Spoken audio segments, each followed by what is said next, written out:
गारपीटग्रस्त शेतीची डॉक्टर हिनाताई गावित यांनी केली पाहणी. सर्व नुकसानग्रस्त शेतीचं तातडीने पंचनामे करण्याच्या दिल्या सूचना. माजी मंत्री आमदार डॉक्टर विजयकुमार गावित यांनी सुद्धा थेट रुग्णालयातून व्हिडिओ कॉलद्वारे शेतकऱ्यांना दिला धीर.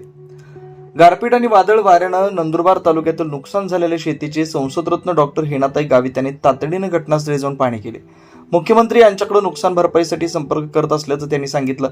दरम्यान माजी मंत्री आमदार डॉक्टर विजयकुमार गावित यांनी सुद्धा थेट मुंबईतील रुग्णालयातून व्हिडिओ कॉलद्वारे शेतकऱ्यांशी संवाद साधून धीर दिला आणि अधिकाऱ्यांना जागेवरच सरसकट पंचनामे करण्याच्या सूचना दिल्या.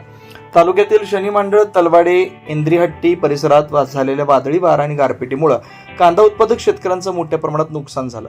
यासोबतच मका, गहू, पपई या पिकांचं नुकसान झालंय.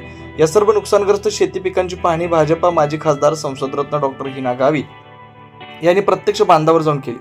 नुकसानीचा पंचनामा करून प्रशासनाकडे शेतकऱ्यांना नुकसानग्रस्त निधी त्वरित मिळावा अशी मागणी केली. या संदर्भात स्वतः मुख्यमंत्री देवेंद्र फडणवीस यांच्याशी चर्चा करणार असल्याचं सांगितलं.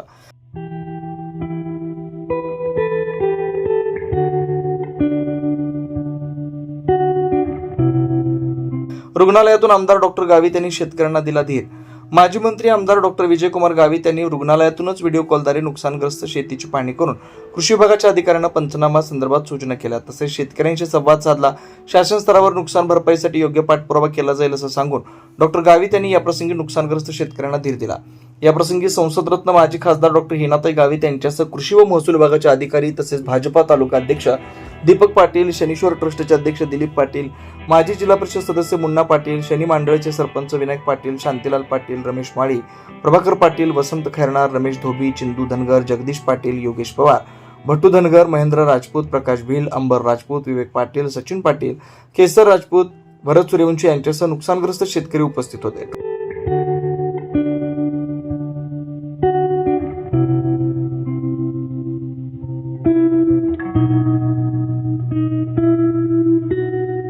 ट्वेंटी फोर लाईव्ह महाराष्ट्र न्यूजसाठी योगेश पवार, नंदुरबार.